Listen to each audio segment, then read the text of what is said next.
আজকে আমরা টেন্স নিয়ে আলোচনা করব।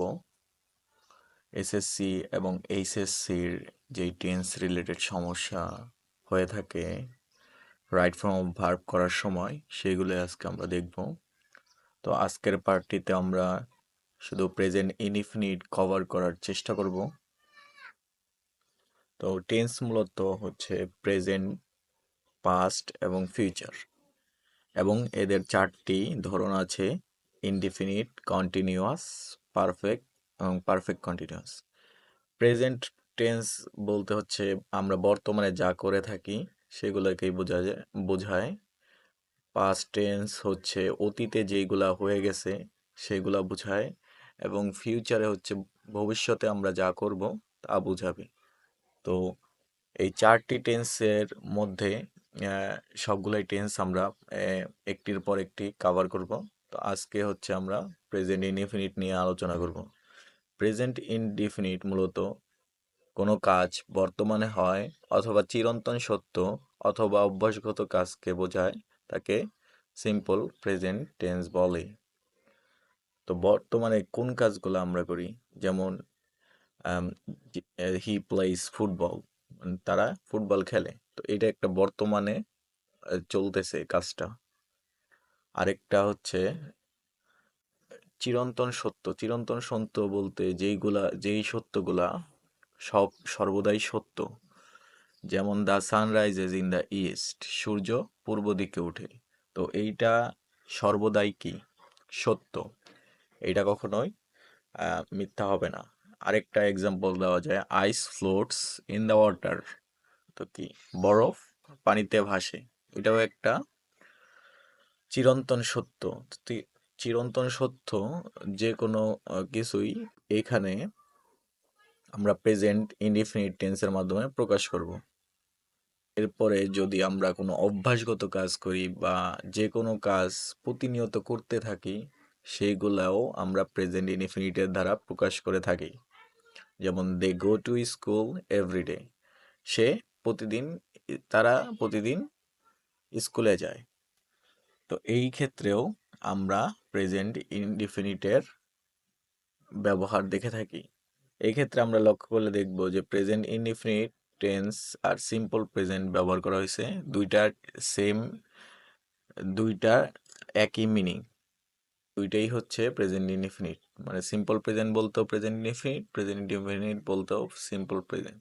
তো অনেক সময় অনেকে বলে যে প্রেজেন্ট ইনডিফিনিট দেখেছি এক জায়গায়, কিন্তু অন্য জায়গায় সিম্পল প্রেজেন্ট। তো সিম্পল প্রেজেন্ট তো পড়ানো হয়নি, কিন্তু দুটাই একই টেন্স। তো পরবর্তীতে যাতে কোনো ঝামেলা না হয় এর জন্যই হচ্ছে বলা। তো এই প্রেজেন্ট ইনডিফিনিটের আমাদের স্ট্রাকচার হচ্ছে, এই ক্ষেত্রে সাবজেক্ট থাকবে, একটা ভার্ব থাকবে এবং একটা অবজেক্ট থাকবে। তো এই ক্ষেত্রে হচ্ছে ভার্বটা শুধু চেঞ্জ হবে কার কারণে? সাবজেক্টের কারণে ভার্বটা চেঞ্জ হবে। সাবজেক্ট যদি থার্ড পারসন সিঙ্গুলার হয় তাহলে ভার্বের সাথে এস অথবা ইএস যোগ হবে। আর যদি সাবজেক্ট আই ইউ অথবা যে কোনো প্লুরাল হয় সেক্ষেত্রে ভি অন ফর্মে থাকবে, মানে যেই ফর্মেই ছিল ভার্বটা ওই ফর্মেই থাকবে। এই ক্ষেত্রে তার কোনো চেঞ্জ হবে না। তো একটা এক্সাম্পল দেখলে বোঝা যাবে এখানে, দে ভিজিট আস অফেন। তো এইখানে দে ভিজিট আস অফেন, দে একটা প্লুরাল সাবজেক্ট, দে মানে হচ্ছে তারা। তারা কি অনেকগুলা মানুষ, এর জন্য এর সাথে কি আমাদের যেই দ্বিতীয় নাম্বার রুলসটা আছে ওইটা অ্যাপ্লিকেবল হবে। দ্বিতীয় নাম্বার রুলসে আমরা কি পড়েছি, যেটা আই ইউ অথবা সাবজেক্ট প্লুরাল হলে সেই ক্ষেত্রে আমাদের ভার্বের কোনো পরিবর্তন হবে না, মানে বিয়ন্ড ফর্মই থাকবে। তো এই ক্ষেত্রে আমাদের ভিজিটই থাকবে। কিন্তু দেখা দেখা যাক যখন ভার্বটা সিঙ্গুলার হচ্ছে আমাদের বিয়ন সাথে এস অথবা ইএস যোগ হবে। তো এই ক্ষেত্রে আমাদের হি usually go school, go to school. তো এই ক্ষেত্রে ভুল আছে, টু দেওয়া হয়নি।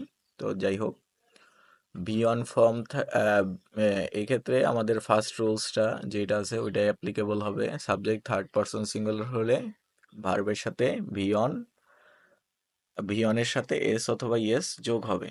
তো এই ক্ষেত্রে হি ইউজুয়ালি গো টু স্কুল, এখানে হবে গোস টু স্কুল। গোস হবে কারণ কি, আমাদের যে সাবজেক্টটা আছে এটা হচ্ছে সিঙ্গুলার, মানে হি দ্বারা একজনকেই বোঝায়। তো একজনকে বোঝালে তখন সেই ক্ষেত্রে আমরা ভার্বের সাথে এস অথবা ইয়েস যোগ করব। তো এই ক্ষেত্রে আমরা এস অথবা ইয়েস যোগ করেছি, এক্ষেত্রে আমরা ইয়েস যোগ করেছি। তো সিম্পল প্রেজেন্ট টেন্সের ক্ষেত্রে আমরা দেখব যে নেগেটিভ করার নিয়ম এবং ইন্টারোগেটিভ করার নিয়ম। প্রথমে হচ্ছে আমাদের যখন অ্যাফার্মেটিভ সেন্টেন্স থাকে একটা, যেগুলো হচ্ছে যে কোনো ধরনের পজিটিভ বাক্যগুলোকে আমরা অ্যাফার্মেটিভ সেন্টেন্স বলি। এই ক্ষেত্রে অ্যাফার্মেটিভ টু নেগেটিভ করার ক্ষেত্রে সিম্পল প্রেজেন্ট টেন্সে যেহেতু কোনো অক্সিলারি ভার্ব থাকে না, সেহেতু এখানে ডু অথবা ডাজ নিয়ে আসতে হয়। তো কখন আমরা ডু অথবা ডাজ আনবো? তো চলুন দেখা যাক। He plays football. তো এই ক্ষেত্রে আমরা যখন নেগেটিভ করব, নেগেটিভ করার নিয়ম হচ্ছে একটা নট যুক্ত করতে হয়। একটা অক্সিলারি ভার্বের সাথে নট যুক্ত করে বাক্যটিকে নেগেটিভ করতে হয়। তো এই ক্ষেত্রে হি প্লেস ফুটবল হয়ে যাবে he does not play football. কারণ এই ক্ষেত্রে আমাদের যেই সাবজেক্টটা আছে এটা হচ্ছে থার্ড পারসন সিঙ্গুলার। আর থার্ড পারসন সিঙ্গুলারের ক্ষেত্রে আমাদের অবশ্যই ডাজ আনতে হবে, এবং যেহেতু আমরা নেগেটিভ করতেছি সেক্ষেত্রে আমাদের একটা নট যুক্ত করতে হবে। নট যুক্ত করার পরে যে ভার্বটা আছে ওই ভার্বটা আর এস অথবা ইয়েস যোগ হবে না, ওইটার বেস ফর্ম আছে যেটা, ওইটাই হয়ে যাবে। এখানে একটা আমি নোট লিখে দিছি, ডু অথবা ডাজের পরবর্তী ভার্বের বেস ফর্ম বসে। তো ডু বা ডাজের পরে যেই ভার্বটাই থাকবে সেটার হচ্ছে বেস ফর্ম বসবে। তো এখানে আমি তিনটা ফর্মই লিখে দিয়েছি। বি ওয়ানে হচ্ছে প্লে, বি টুতে প্লেড এবং বি থ্রিতেও প্লেড। তো যেহেতু আমাদের বি ওয়ান নিতে হবে সেই ক্ষেত্রে আমরা প্লে ব্যবহার করব। তো তৃতীয় উদাহরণটিতে আসা যাক। You play football. এই ক্ষেত্রে আমরা যেহেতু আই ইউ প্লুরালের ক্ষেত্রে আমরা ডু আনবো, সেই ক্ষেত্রে আমরা প্রথমে সাবজেক্টটা দিব ইউ, তারপরে ডু দিব, তারপরে যে নেগেটিভ করার জন্য যেই নটটা আছে ওইটা নিয়ে আসবো, তারপরে ভার্বের বেস ফর্ম দিব। প্লের বিয়ন হচ্ছে প্লে, তারপরে হচ্ছে আমরা যা আছে বাদ বাকি অংশটা দিয়ে দিব। এখন ইন্টারগেটিভ করার ক্ষেত্রে আমাদের শুধু একটি কাজই করতে হবে, যে যেই অক্সিলারি ভার্বটা আছে ওইটা হচ্ছে সাবজেক্টের আগে নিয়ে আসতে হবে, আর বাদ বাকি সব সেম থাকবে। যেমন এখানে আমরা শুধু আহ, হি হির জন্য তো ডাজ হয়, তো আমরা ডাজ সামনে নিয়ে এসেছি। আর তারপরে হচ্ছে হি সাবজেক্ট, তারপরে হচ্ছে আমাদের যে ভার্বটা দিয়েছি, তারপরে হচ্ছে অবজেক্ট। তো সিমিলারলি এর পরের অংশটাও একই রকম। ডু এর পরে ইউ হবে, ইউ এর কারণে আমরা ডু নিয়ে আসবো। আর ডু ইন্টারোগেটিভ করার ক্ষেত্রে আমাদের যেহেতু অক্সিলারি ভার্ব দরকার, আমরা অক্সিলারি ভার্ব নিয়ে আসি। আর সেই ক্ষেত্রে যেহেতু আমাদের ইউ আই ইউ অথবা প্লুরালের ক্ষেত্রে আমাদের ডু আনতে হয়, সেহেতু ডু আনলাম। তারপরে সাবজেক্ট, তারপরে ভার্বের যে বেস ফর্ম, এই যে ডু অথবা ডাজ এর পরবর্তী ভার্বের বেস ফর্ম বসে। তো এই ক্ষেত্রে ডু অথবা ডাজ এর পরবর্তী ভার্বটা কি, বেস ফর্ম। তো এই ক্ষেত্রে আমাদের হচ্ছে এইটাই ডু ইউ প্লে ফুটবল হবে এইখানে। তো আজকের এইটা এই পর্যন্তই। তো আমাদের কিছু প্র্যাকটিস আছে এই ক্ষেত্রে। তো প্র্যাকটিসগুলা আহ, করে আমাকে কমেন্ট সেকশনে জানাতে পারেন যে এইগুলা হইছে কি হয় নাই, আমরা ওই কমেন্টের রিপ্লাই দিয়ে দিব। তো আপনারা এইগুলা প্র্যাকটিস করতে পারেন, এগুলো প্র্যাকটিস করলে আপনারা মূলত বুঝতে পারবেন যে আপনারা কি আসলে টেন্সটা শিখতে পেরেছেন কিনা। এখানে আমি আরেকটা অংশ মিস করে গেছি, যেটা হচ্ছে আহ, এই ক্যাচওয়ার্ডগুলা, এগুলা খুবই ইম্পর্টেন্ট আমাদের যারা এসএসসি অথবা এইচএসসি পরীক্ষার্থী। রাইট ফর্ম অফ ভার্বের জন্য এই ক্যাচওয়ার্ডগুলো জানা খুবই ইম্পর্টেন্ট। কারণ ক্যাচওয়ার্ড গুলার দ্বারাই আমরা হচ্ছে আইডেন্টিফাই করতে পারবো এটা কোন টেন্সে করতে হবে। তো রাইট ফর্ম অফ ভার্বে সরাসরি বলে দেওয়া থাকবে না এটা কোন ফর্মে আছে, কোন টেন্সে করতে হবে। তার জন্য আমাদের কিছু ইন্ডিকেটরস আছে, এইগুলা হচ্ছে আমাদের বাক্যে থাকলে আমরা ওইটা প্রেজেন্ট ইনডিফিনিটে করব। যেমন এইখানে দে ভিজিট আস অফেন, এইখানে যদি আমাদের কোনো কিছু বলা না থাকতো, এই যে অফেন একটা ইন্ডিকেটরস, তো এখানে যদি আমাদের কিছু বলা না থাকতো যে কোন টেন্সে করতে হবে, সেই ক্ষেত্রে আমরা প্রেজেন্ট ইনডিফিনিট টেন্সই করতাম। এই ক্ষেত্রে আমরা দেখতে পারি ইউজুয়ালি, তো ইউজুয়ালিও আরেকটা ইন্ডিকেটর এখানে দেওয়া আছে।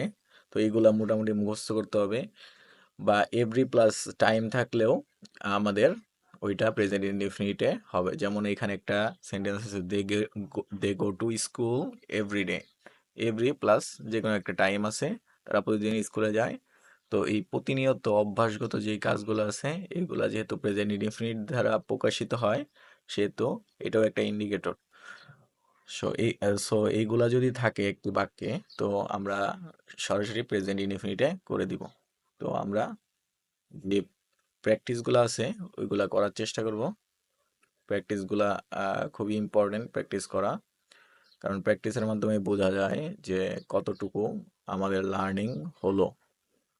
তো আজকের ভিডিও এই পর্যন্তই। নেক্সট ভিডিও থাকবে হচ্ছে পাস্ট ইনডিফিনিটের উপর।